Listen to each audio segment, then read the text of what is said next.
Hello, everyone. Hi there, guys. This is Rita. This is Amanda, And you're listening to I Don't Know Her. the podcast where we talk about women you've probably never heard of, but you should have. And today you will. Well, we are in, podcast episode number 3 that we're recording remotely. Yes, and Amanda, tell our listeners where you're recording from today. I am inside of my closet, surrounded by my clothing.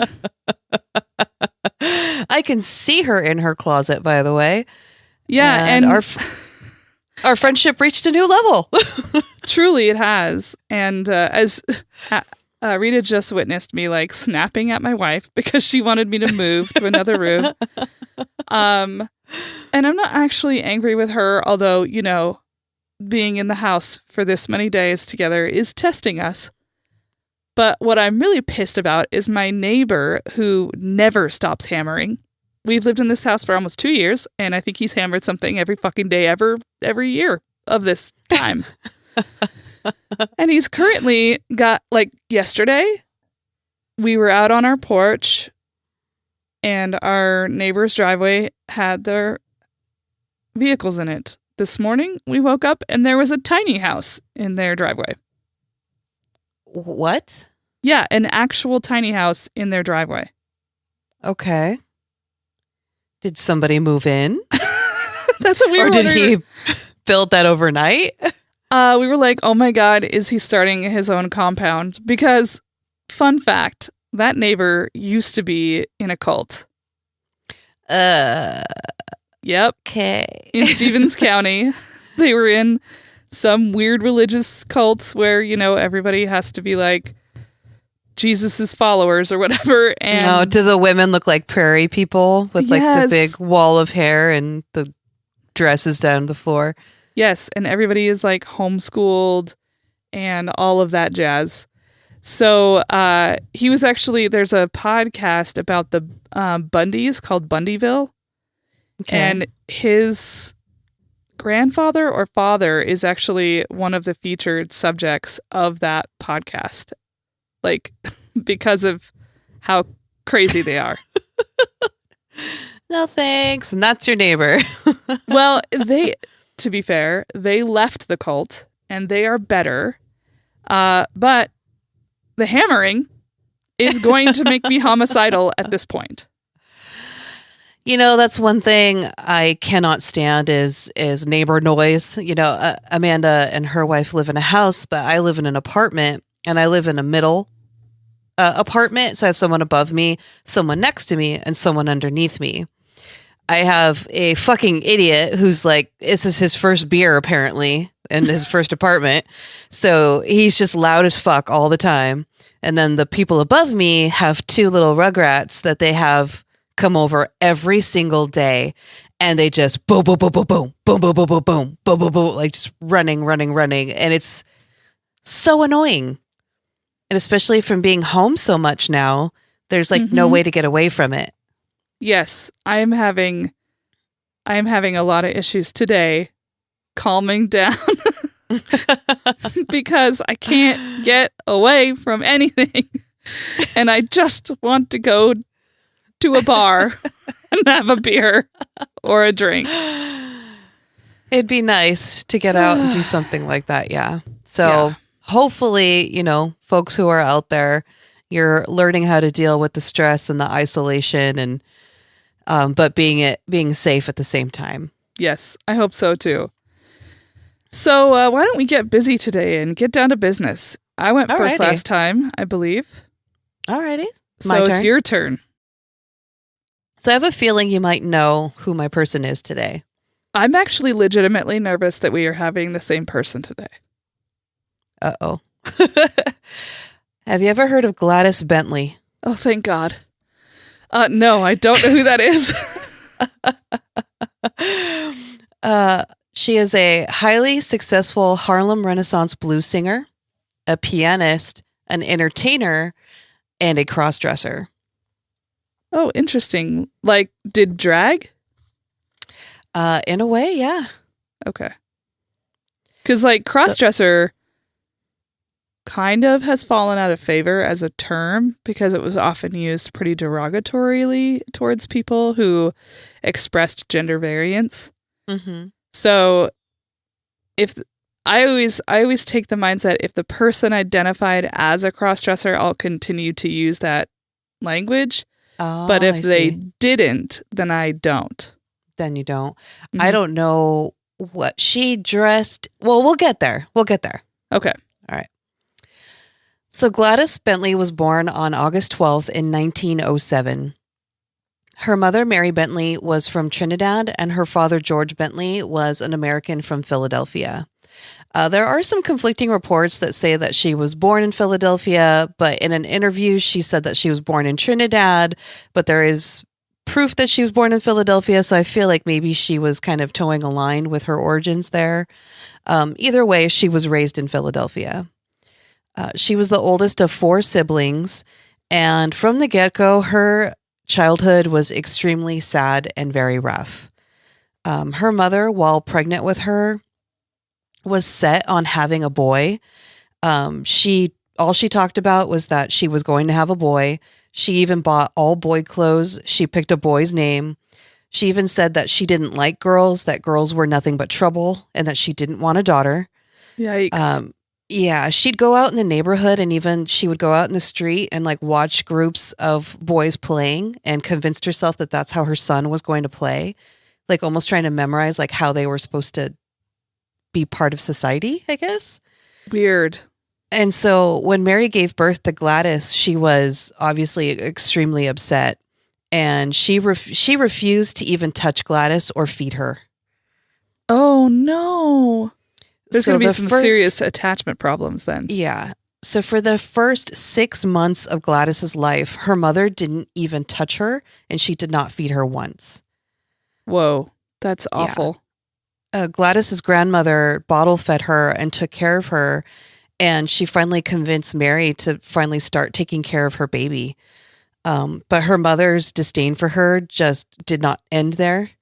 It continued as she was growing up, and Mary actually blames her mother. She says that because of this disconnection right from the get-go, it bled into how she formed relationships with other people. Yeah. Yeah, especially with her father and her brothers. She became really terrified of men from early on. She admitted that when she grew up watching her brothers, she grew like this very strong hate for them. She would constantly get into fights with them because she felt that they were being treated better than her, which they were. And she ended up starting to steal their clothes and wear them to school. And she said that this is a way that she felt that she could get even with them. Huh, that's interesting. I wonder if it wasn't just like getting even with them, but also trying to live up to her mother's ideal for her. You know, that's what I was thinking of, like, if I can look and be what she wants me to be, maybe she'll love me, kind of thing. Yeah, that's what it kind of feels like to me. She was constantly teased and sent home over and over and over to go and put on a dress. She was very much a loner, and she was uninterested in forming relationships with other children in her class. She had no interest in having friends. From a very young age, she realized that she was attracted to women. One of her first instances was she developed a crush on one of her female school teachers. She said she would stay after recess. She would help her clean. She would, clean the chalkboards. She would arrange the teacher's desk. And she said she would just stare at her, and she couldn't figure out why she was attracted to her. She didn't understand her feelings at that time. So she went to her parents with these questions about her new feelings. And how do you think her parents responded? I would imagine they disowned her. Yeah. Well, they flipped out. Her parents moved her out of that neighborhood and took her out of that school. They began taking her to doctors to, as Gladys said, to fix her. Fix her, yeah. Yeah.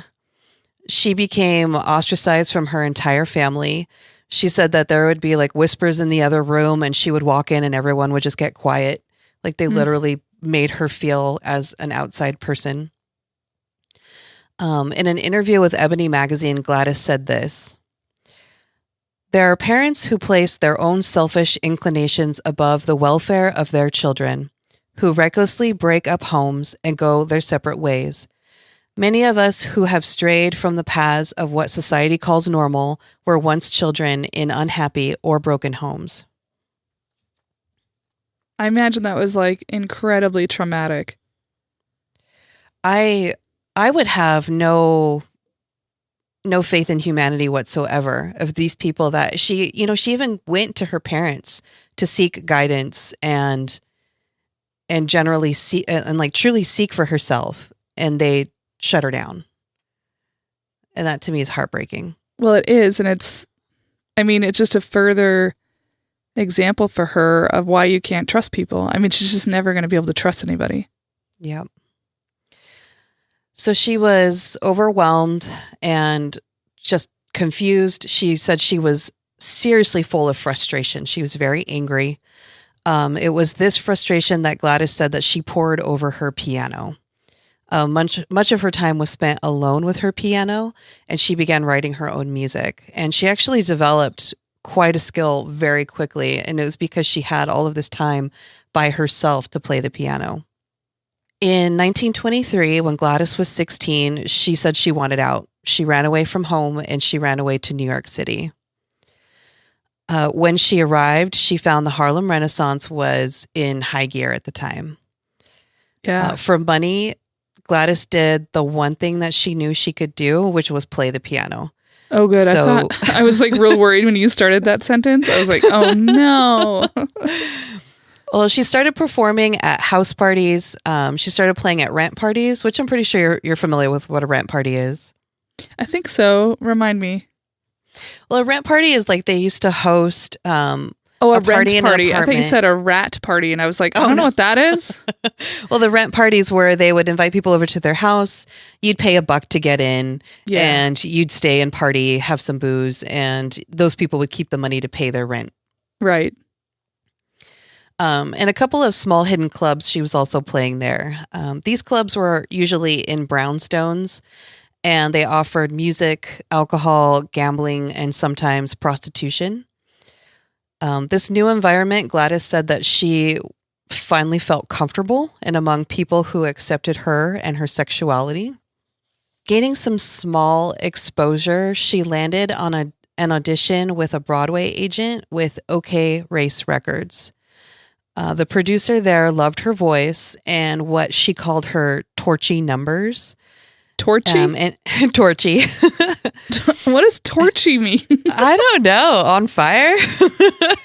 Okay, so it's like 20s slang for lit. There you go. Her lit numbers. Her music was fire.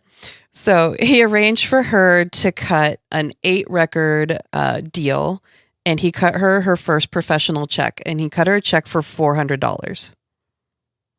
Which is pretty good. Wow. So, what year is it? This is 19. Oh, if she's 20. Yeah, she was born in like 07. Yeah, so it was like 1927. So, Lucas, tell us $400 in 1927 is equal to $400 in 1927 is the equivalent of $5,987.03 in today's dollars. Okay. Thank you, Lucas. So she was quite happy with herself after receiving this check, but she knew that she couldn't and she didn't want to settle for just one check. She didn't want to just say, oh, I made it, and then end there. Yeah. So she would go into bars late at night when other musicians would get a break to like go have a cigarette or go have a drink. She would go up on stage and play piano and sing, and she would collect tips and she would try to get her name out there. Part of how she got her name out there was she decided to start adding sex and comedy to her performances. Well, I would go to that. I would too. So an author named Jim Wilson, who wrote a book about the Harlem Renaissance, is quoted saying this. She would take popular songs of the day and just put the filthiest lyrics possible. She took songs She took songs like Sweet Alice Blue Gown and Georgia Brown and combined them together, and suddenly it became a song about anal sex. Oh my God. Oh my God. I must hear these songs. She would just get people rolling with laughter. And so I want to share a sample of Gladys's music just so you can get a taste of her styling and her voice. The song that she's singing is one of her recordings called Worried Blues. I'll make you men folks treat us women like you do. Ooh, la, da, da, da, da. I'll make you men folks treat us women like you do. Ah, da, da, da, da, da, da. I don't want no man that I got to give my money to. Ooh, la, da, da, da. Told me a letter, never nothing but a no. Ooh, la, da, da, da, da. Told me a letter.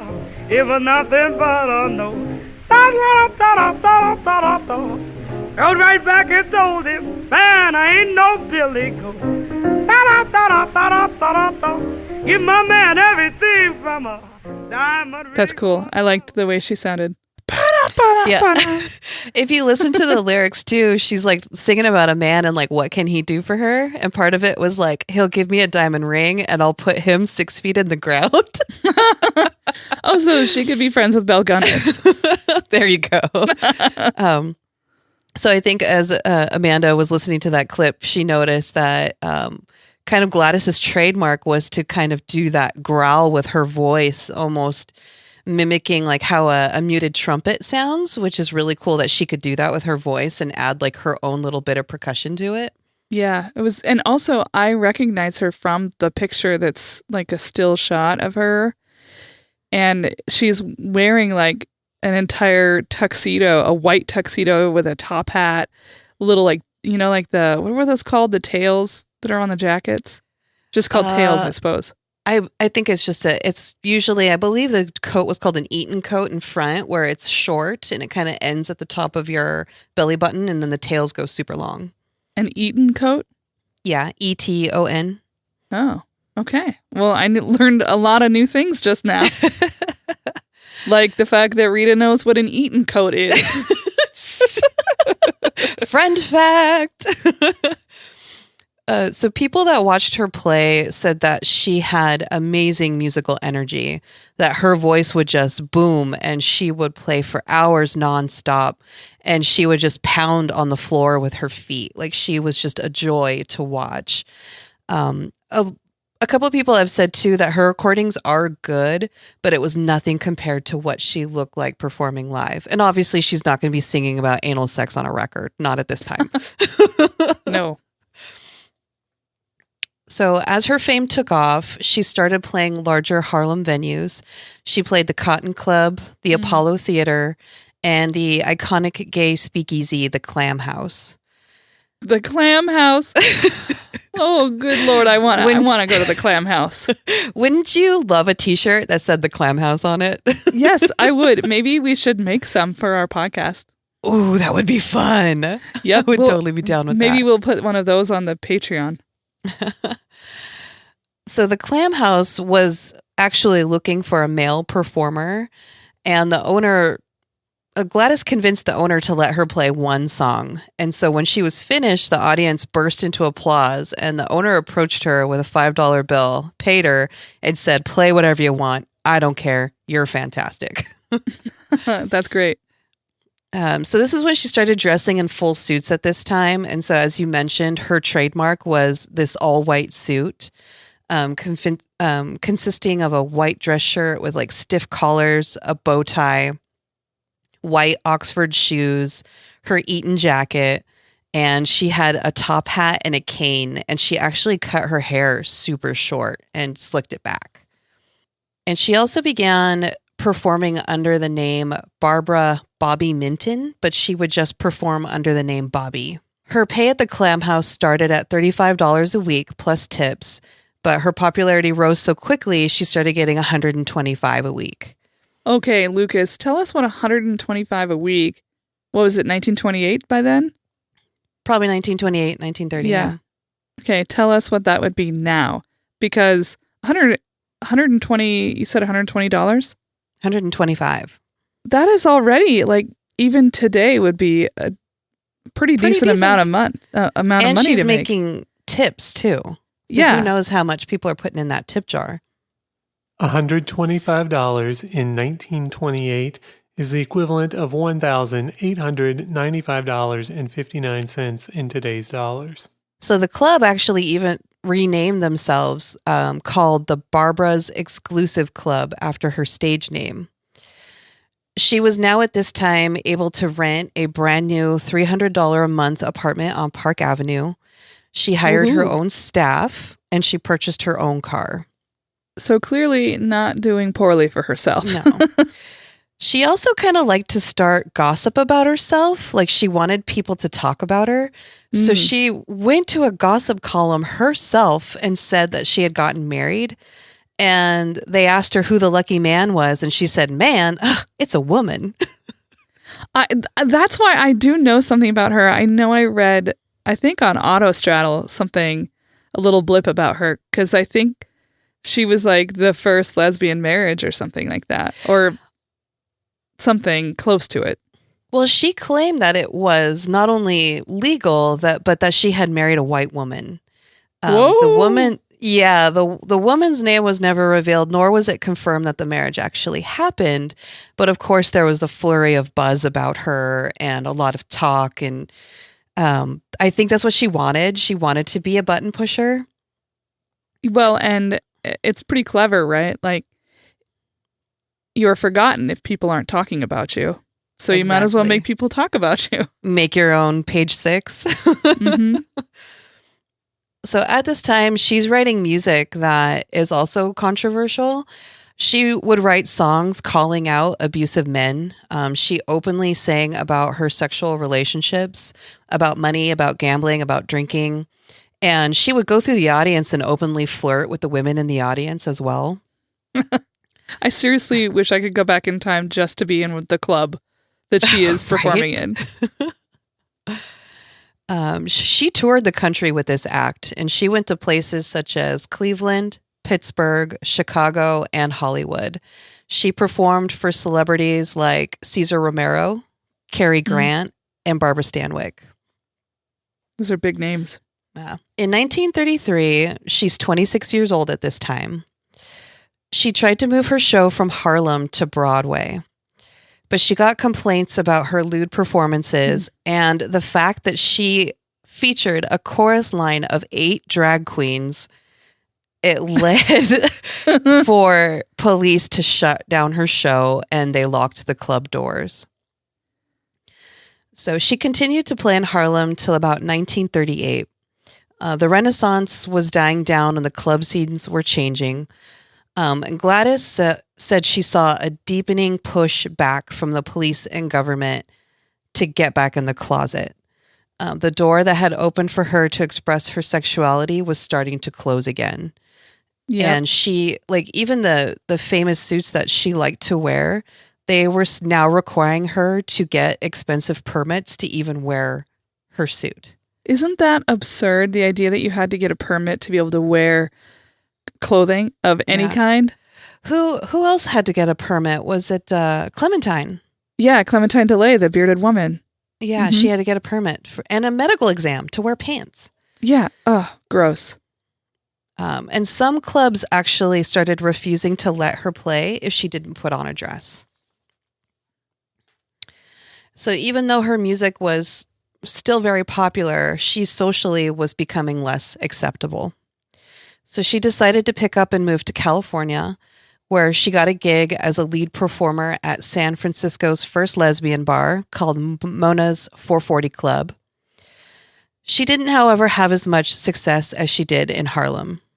She did a little bit more touring all the way through to the 1950s. And then something strange happened. All right. And I just want you to take this in. I didn't know how I felt about this. So in 1952, Gladys signed a new recording contract with Swingtime Labels, and she wrote a controversial article for Ebony magazine titled, "I Am Woman Again." In this article, Gladys tells the story of her tragic childhood, about her risque music career, And she writes about how she found love with a man named Don. That she had never had a relationship with a man like she had with Don. So she went to a doctor, and under the direction of the doctor, she started shooting doses of hormones to cure her of her homosexuality. Yeah, Amanda's eyes just got huge. She did this for 6 months, and she really believed that she had found a solution and that she had been cured. Oh my God. At the end of this article, she mentions her new label and her records, and her relationship with Don did not last, but she got happily married to a man named J.T. Gibson. I don't know how to feel about this. And so I was on LGBTQ Nation. I pulled some information from an article that was on this website. And part of the theories that surround this article was that she was feeling pressure to say she was straight. Yeah, so she could sell records. So she could sell records, and that childhood fear of going back to being the other was just too much for her.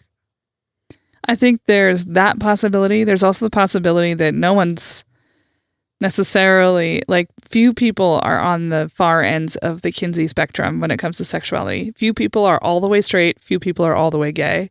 Mm-hmm. And so most of us reside somewhere in between those or around those. I mean, and gender also is not a constant. Gender is pretty fluid, and you can be more than one thing at once. Mm-hmm. There's also bisexuality, which is not, it's not the idea that you're one or the other. Mm-hmm. When I was coming out the second time, because I came out the first time when I was a girl, and my mom said, nope. Yeah. And I went, oh, okay, it's just not allowed. And then in my 20s, when I was working through it again and I was with my therapist, she likened, instead of the spectrum, like where there's a beginning and an end kind of thing. Okay. She said that we should think of sexuality as more of a pendulum that can potentially swing, sometimes wider swings, sometimes smaller swings. And I always thought that was a really helpful way of looking at things, because the really like binary idea of either gay or straight not only reduces your other experiences that might not fall into those two categories, it also limits who you can love and how you can love. And humans are more complex than that. Mm-hmm. So I think that in the case of her, there's always the possibility that she was doing it sort of just to help her career. There are countless actors, singers, models, dancers, whatever, who have had quote unquote beards, mm-hmm. you know, people that they married to cover up their sexuality. And so that could be something that she was doing under the pressures of society, or she really could have just been like, I'm in love with this person. I feel more feminine in this time of my life. Mm-hmm. Those are all good possibilities that are valid. It so just, what I don't like is the narrative that you can fix homosexuality. That's not true. Yes. I was conflicted about sharing her story because as I was going through it, I was really compelled by the person that she was.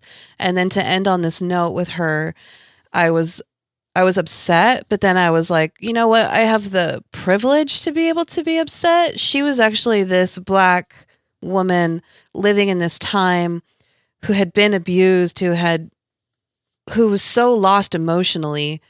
I was like, how easy for me to judge her situation. I cannot. Right. And so, and I know how we said that we do like complicated women, and we've been sharing that more often. If it's not always going to be this one direction. So I feel like she's still a notable person in history, and I didn't know how to feel about it. I'm still a little conflicted on how to feel about it. Well, I think you can accept that she may have had a wide range of experiences and feelings, and reject her notion that she was cured or fixed. Mm-hmm. Which is what I will choose to walk away from with that idea. Yeah. So by 1958, she had completed an autobiography called If This Be Sin, but it was never published. And in 1960, Gladys died suddenly from complications from the flu. She was only 52 years old. Whoa, that is young. Yeah. So despite the note that she ended on, many African Americans and LGBTQ people honor and respect Gladys's addition to history. I got a lot of good information from an article written by Terrence Heath from LGBTQnation.com titled Gender Nonconforming Blues Singer. 2019 did an overlooked obit by Giovanni Rusinello. TheRoot.com. Oh, I love The Root. I read the entire 1952 article titled I Am Woman Again by Gladys Bentley herself in Ebony magazine. The Smithsonianmagazine.com, blackpast.org, and Wikipedia. Nice work. I liked I liked her story, as complicated as it was. Mm-hmm. I was quite taken with her music too. All right, you ready for me? Ready? I'm going to tell the story today of Ada Blackjack. I don't know her. Good. Ada Blackjack. What a name. She was the Inupiaq woman who came to be known as the, quote, female Robinson Crusoe. Ooh. And Robinson Crusoe, for those of you who are not well-versed, was like this adventurer, survivalist character. Ada Delatuck was born in 1898 in Spruce Creek, Alaska, outside of Nome, which was a gold rush town. And she was born to an Inupiaq woman, but for whatever reason, Ada was not raised by her mother. Instead, she was raised by two white Methodist missionaries. She didn't get very much education growing up. She was taught, obviously, conversational English because she lived with these white people. And she was taught enough reading and writing in order to study the Bible. Ada also knew how to cook, quote-unquote, white people food. What is white people food? Well, I think that the contrast was she didn't know how to cook Inupiaq food, like traditional food. I see. So she knew how to cook white people food. And I just like the idea of that. As soon as I heard white people food, I was like, oh, casseroles? With a loaf of white bread next to it. Jell-O? But she could also sew, and she was also a good housekeeper. Like that. These are the qualities they instilled in her. When she was 16, she married a man named Jack Blackjack. That's his real name? That's his real name. Jack Whoa. Blackjack. That's how she became Ada Blackjack. Okay. He was a dog musher, and together they had 3 children. Unfortunately, 2 of her 3 children died, and her remaining child, Bennett, was terribly sick. Oh. According to Ada, Jack was abusive, and eventually he abandoned the 2 of them, Ada and her son. So Ada was alone, and they were on a deserted peninsula, the Seward Peninsula. And so she had to leave. They had to get food. So she took her 5-year-old son, and they walked 40 miles back to Nome. Oh my gosh. And he's sick, remember? So Yeah. like the entire time, she's like carrying a 5-year-old 40 miles. Alone and destitute, Ada couldn't afford to care for her sick son, who was suffering from tuberculosis and other issues. It didn't go into detail, and also this is the very early 1900s, so they might not have even known what he was sick with. So she ended up having to put Bennett in an orphanage, and she said that she was going to try to come back for him, but she needed to make enough money in order to be able to care for him. Yeah. So Ada was working as a seamstress around town, but that was not bringing enough money in for her to pay for the fees to reclaim Bennett and also take care of him. So cue Vilhjalmur Stephenson. Vilhjalmur is Icelandic for William. Oh, I gathered. So this guy, Stephenson, he was a charismatic quote-unquote explorer. I'm going to get to that in a minute. And he was putting together a crew to travel over to Wrangel Island, which was about 100 miles off the coast of Siberia, and occupy it. Okay, let me tell you about Vilhjalmur. and this Wrangel Okay. Island mission. So Stephenson was well known for his Canadian and Alaskan Arctic expeditions, wherein he did, quote, ethnological surveys, which I do not care for. That means he was Oh. like studying the people, Yeah. which often was very patronizing and racist and all kinds of manners of terrible. Yeah. And his findings, and I'm using that term loosely, they were published all over, including in National Geographic. In 1913, he organized an expedition that was supposed to explore the area west of Canada that had an archipelago, a whole bunch of islands. And he had commissioned 3 ships for this trip. And he was on the main ship. So one day, Stephenson was like, you know what? We need more food. I'm going to go hunting. And he left the ship. And while he was gone, the ship was carried off by moving ice in the ocean. Oh. And all of the men aboard ended up dying by one form or another. Some died on the ship. Some got stranded on Wrangel Island by chance. Yeah. And William McKinley, who we all have heard of because of Mount McKinley, which is now no longer Mount McKinley, but that guy, and he was president. We've heard of McKinley, so he was also an explorer, and he believed and said loudly and publicly that he believed that Stephenson had left the ship on purpose because he knew that it was going to be carried away by ice, and that those men's deaths were on his hands. So as I typed in my notes, Stephenson's clearly a shady motherfucker. Yeah, exactly. And yet somehow Stephenson decided that in 1921 he wanted to go on another expedition.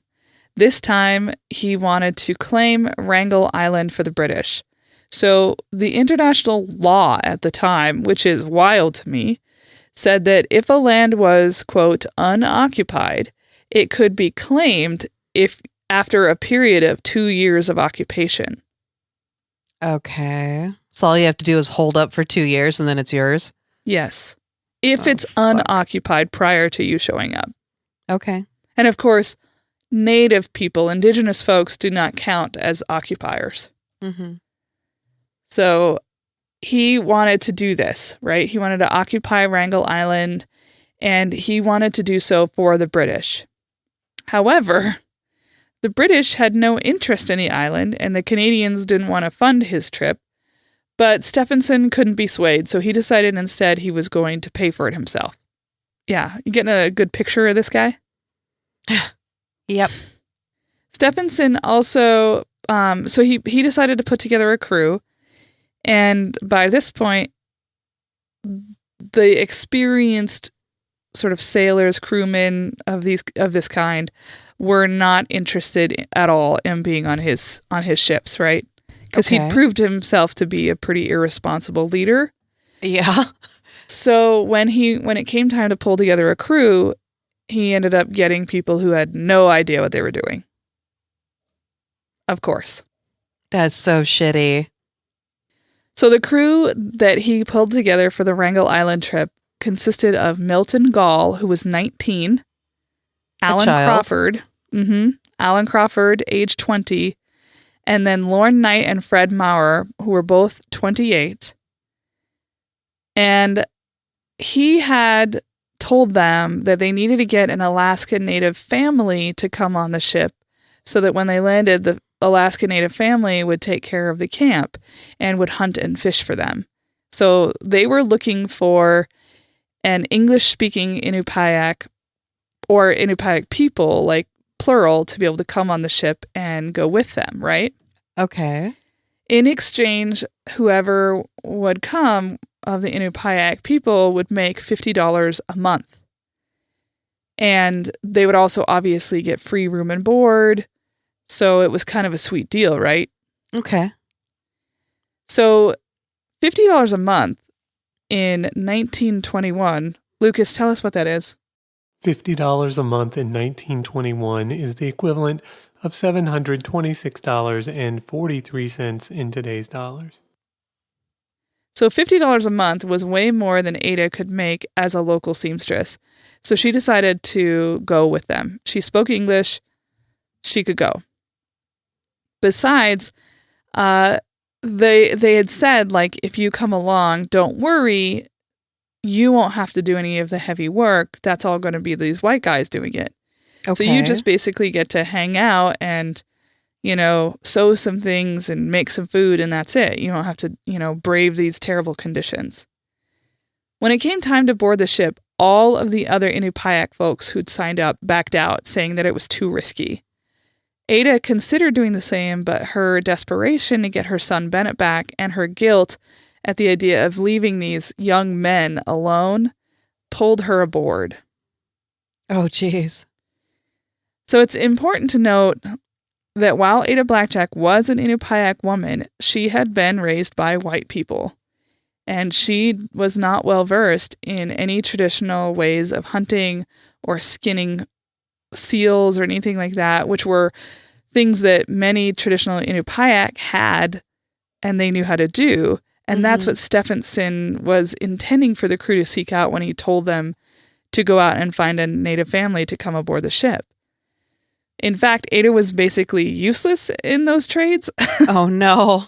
She knew how to cook and sew, like any white girl would, right? Like that she just didn't know what this other stuff was. Yeah. So Stephenson, Mr. whatever his name is, William Stephenson, while he was funding and organizing this expedition, he had no intention of actually coming aboard the ship. What? Yeah. Instead, wow. He embarked on a lecture circuit all across the United States, making fuck tons of money. Oh my God, this guy is such a piece of shit. Oh yeah, he certainly is. Prior to leaving, the crew was told by Stephenson that they should go buy one of the skin and wood boats from the local Inupiaqs. So these were handcrafted boats. They're really beautiful if you've never seen one, but they're very super lightweight, but they can carry a heavy load. Okay. And they're made from animal skins and wood. And it's a very traditional technique of making the boat. So when they went to go buy one, they were told that it would be $120 for the boat. And these guys were like, fuck that, that's too much money. So instead they bought a smaller, cheaper boat. Well, you get what you pay for. You sure do. So this very inexperienced crew set off on September 9th, 1921, and landed on Wrangel Island just 5 days later on September 16th.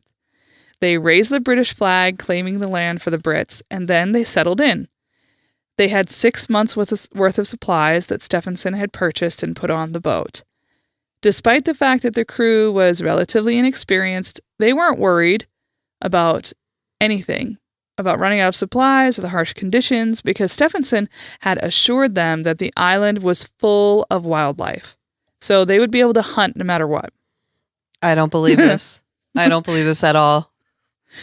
So Ada spent her time when they first arrived making hoods for the men's parkas to get them ready for winter. And the men were making furniture and housing for the whole team. They're making separate tents and stuff. They also brought along meteorological equipment and sled dogs and hunting gear, and also a cat named Vic. Oh, okay. Vic was short for Victoria, so there was a cat named Vic on this journey, which I thought was very funny. And in fact, there's a picture I cannot wait for you to see, where it's the whole crew and the guy in the front holding the cat. I could get down with that. So during the day, the men were tracking the wildlife on the island while Ada was back at the camp tending to the fire, and in the evenings, they would sit around and tell jokes and stories, and Ada would sing folk songs and hymns. And all of them wrote in journals every day, keeping track of what they were doing, which was part of like what you did if you were on an exploration or whatever. For a while, things were okay for the crew.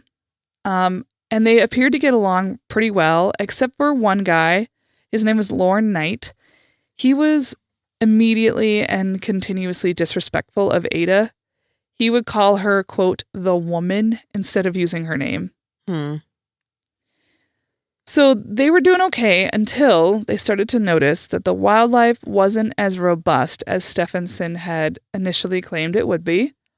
In fact, in the first 4 months, they only managed to trap 9 foxes, and they killed 2 bears and 1 seal Yikes. for 5 of them. Yeah. By this spring, they weren't even seeing any new animal tracks. However, the crew wasn't worried because they knew that their new supply ship would be coming that summer. Or so you think. On June 2nd, a summer storm hit the ocean around the island and froze it, making the passage impossible for a ship. Meanwhile, Stephenson was trying to raise the money for the relief ship to come to the island and replenish the crew, but by the time he convinced the Canadian government to give him the $3,000 he would need, it was August. Too late Geez. in the season. The ship tried to reach Wrangel Island in September, but it failed and was forced to turn back and go back to Nome. So the supply ship never showed up. Mm-hmm. So when the summer was coming to an end and there was no relief ship in sight, the crew on Wrangel Island knew that they somehow needed to make their dwindling supplies last a whole another year. Oh, no. Wrangel, again, Eat the cat. Eat the cat. Eat the cat named Vic. Eat the dogs. Yeah. So Wrangel is an Arctic island, meaning that it's virtually impossible for trees to survive in the harsh conditions, and the crew had used up nearly all of their wood. They had used up all of the wood in a 2-mile radius. This is so bad. It's so bad. They managed to kill a couple of seals, which provided some really tough meat for them to gnaw on, but soon they were absolutely desperate for food. Every single one of them was starving. So the men decide they can't wait for it to be summer again. They've got to go get some help. And you can, from the pictures, it looks like you can actually see Siberia from the island. It's 100 miles away, so it would depend on like fog and whatever. Okay. But like, you can, if it's a tall mountain, you can see stuff from far away. So they decide that they're going, obviously it's winter, so the ocean is frozen over. So there's like an ice bridge to get from the island to Siberia. Yeah. So they decide that they're going to take their very extremely weak and malnourished sled dogs and go across the ice in search of help to Siberia. But one of them, Lorne Knight, the asshole who kept calling Ada the woman, was extremely ill. And so they decided that he had to be left behind. Sorry. It was a cat tail. So they left Lorne Knight behind with Ada, and she was in charge of taking care of him. Oh, that's a terrible idea. Mm-hmm. And the rest of the men set out to get them help, and they loaded up their sleds with what was very little left of their supplies, including kerosene. So, none of them were ever seen again. Oh my gosh. They didn't even have any trace of him when they went looking. Nothing. Oh my gosh. Nothing. Meanwhile, Ada was alone with Knight and a cat named Vic. Oh God, eat the damn cat. Ada tended to Knight every day, warming bags of sand and putting them on his feet to keep him from getting frostbite. And she also rotated sacks of oatmeal under him to prevent him from getting bed sores. She set out to hunt and trap to provide them with food, again, something she'd never done before. And she was deathly, deathly afraid of polar bears and always had been. And now she was out there like trying to hunt, and they were also out there hunting at the same time. And despite all of this work that she was doing to care for this guy and to make sure they had food and supplies, he constantly criticized her, saying that she wasn't good enough. She wrote this in her journal of how he treated her. Now, I want to remind you that she did not have formal education and had sort of like a tenuous grasp on writing English.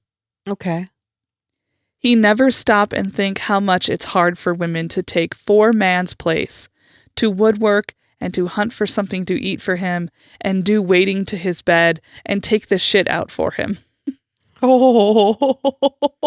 Because she was literally he was bedridden. Like he couldn't Yeah. even get up to go to the bathroom. So she was cleaning out a bedpan of his shit. And he was like criticizing her. Sounds like he just has a deep-rooted disdain for Oh, her. yeah. And he sounds like just a piece of shit, dude. Yeah. And despite Ada's constant care for him, he would throw books at her and yell at her, telling her she was doing a bad job. And once he even said he understood why her husband had abused her. Oh my God. What a fucking asshole. So I'm going to share one particular entry in her diary about him and something that he said to her. And he mentions my children and saying, "No wonder your children die. You never take good care of them." Wow. He just tear me into pieces when he mentions my children that I lost. This is the worst life I ever live in this world.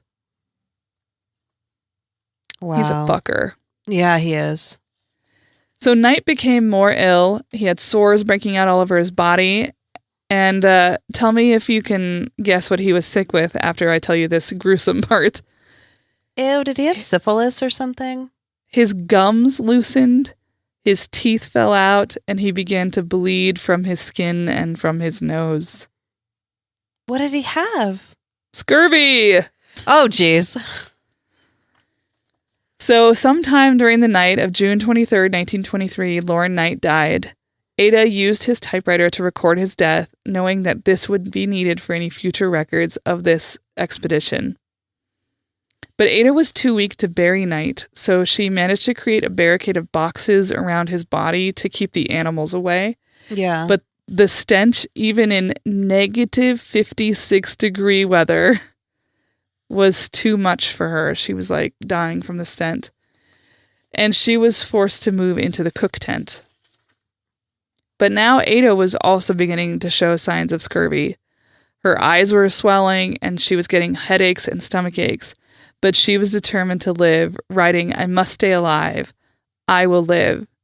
And the thing that she was living for, the thing that had brought her onto this ship and onto this dumb island in the first place, was her son Bennett. So she just kept thinking about Bennett and dreaming about Bennett and thinking about what their life would be like after this. Because again, she was going to get paid $50 a month and they would be there for 2 years. So 50 times 24 is $1,200.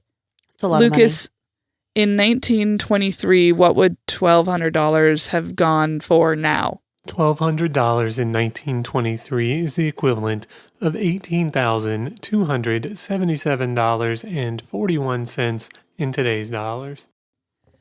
So Ada did what she needed to do to survive. She learned how to set traps for foxes, she learned to shoot birds, and she even created platforms so she could watch the polar bears so she always knew where they were. And somehow she managed to make a boat, like a traditional fucking Inupiaq boat, Wow. from driftwood and canvas. After the cheap one those men bought got lost in a storm.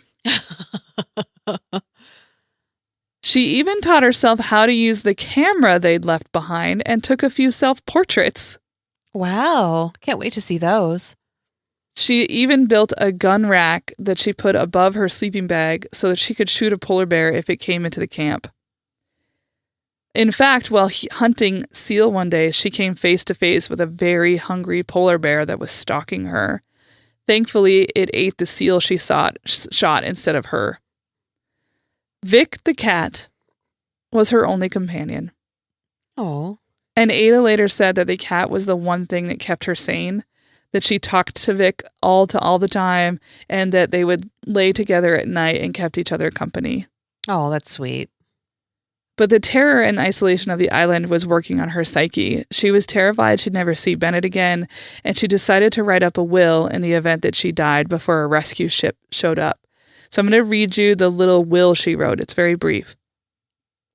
"This very important note in case I happen to die or somebody find out that I was dead. I want Mrs. Rita McCafferty to take care of my son Bennett. My sister Rita is just as good as his own mother. I know she loved Bennett as much as I do. I dare not my son to have a stepmother. If I got any money coming from the boss of this company, if $1,200, give my mother, Mrs. Ototuk, $200. If it's only $600, give her $100. The rest of it for my son. Oh. I like how she put in there, if I get money from the boss, if he gives $1,200, which is what he owes her, Yeah. then give my mother this amount, and if it's $6, give my mother this. One night she heard what she thought might be a boat whistle. Not wanting to get her hopes up, she explained it away as the wind or a bird.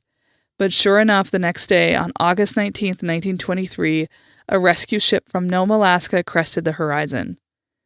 Ada Blackjack had survived in the Arctic tundra for 703 days.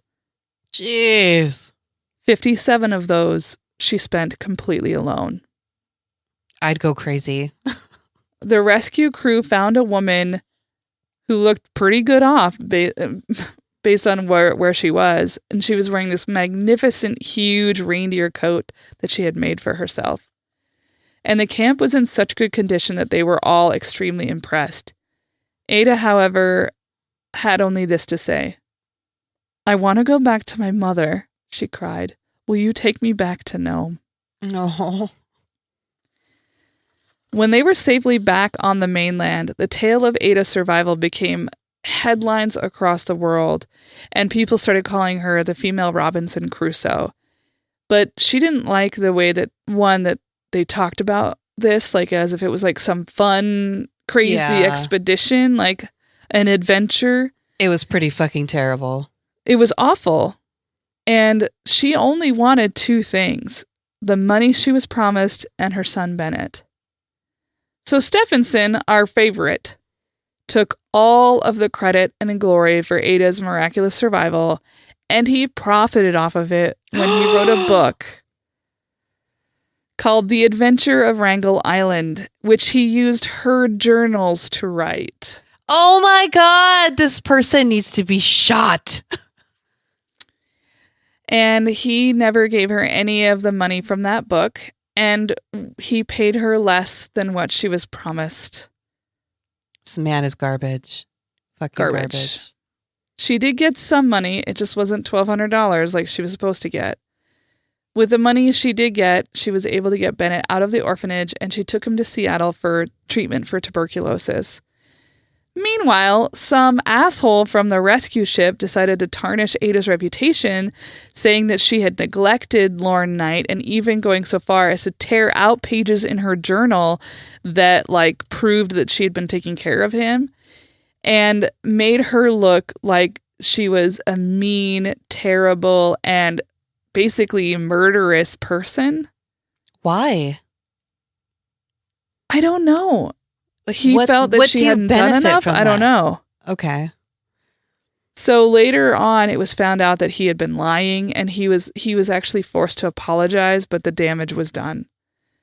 And while others profited from the Wrangel Island, quote, adventure, Ada never made any money from it. Jeez. Ada returned to Alaska, and she got married again. And from this marriage, they had another son named Billy. However, that marriage also didn't last, and Ada found herself just as impoverished as before. Once again, she couldn't afford to care for her sons and put them in a home for another 9 years. Ada put the skills she learned on the island to use and began to profit off of her hunting and trapping, which is cool. Mm-hmm. And she was able to herd reindeer, which was a pretty great thing to do. She was able to cobble together enough money to get her sons back, and they lived a pretty meager life together in Alaska.